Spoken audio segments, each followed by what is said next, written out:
नमस्कार। दिल्ली के भारत मंडपम में चल रहे एआई इम्पैक्ट समिट 2026 ने दुनिया को दिखा दिया है कि भारत अब तकनीक का सिर्फ उपयोग करता नहीं बल्कि निर्माता है। दुनिया की सबसे बड़ी और ऐतिहासिक एआई इम्पैक्ट समिट में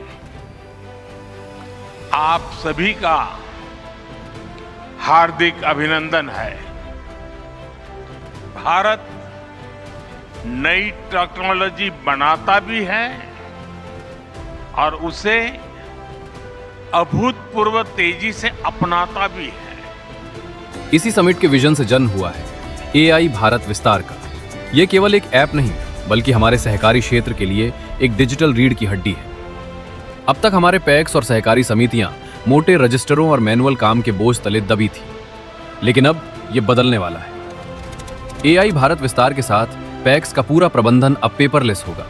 सचिव और कर्मचारी अब रजिस्टरों में नहीं बल्कि टैबलेट और डैशबोर्ड पर काम करेंगे। किसानों के लिए सबसे बड़ा बदलाव है एआई क्रेडिट प्रोफाइलिंग।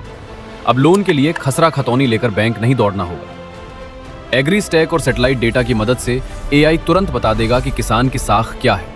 लोन प्रक्रिया जो काफी दिनों में होती थी अब मिनटों में होगी। पारदर्शिता ही सहकारिता की नींव है।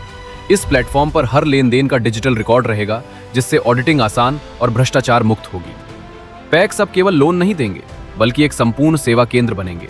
गांव में ही माइक्रो एटीएम और बैंकिंग सेवाएं उपलब्ध होंगी। भारतीय एआई असिस्टेंट की मदद से पैक्स कर्मचारी किसानों को उनकी अपनी भाषा में मौसम और मंडी भाव की सटीक सलाह दे पाएंगे। खाद और बीज की कमी अब इतिहास की बात होगी। रियल टाइम स्टॉक ट्रैकिंग से सहकारी समितियों को पहले ही पता चल जाएगा कि गोदाम कब भरने वाला है। डीबीटी के माध्यम से सरकारी योजनाओं का पैसा सीधे और सुरक्षित रूप से सदस्यों के खातों में पहुंचेगा। बिचौलियों का खेल खत्म।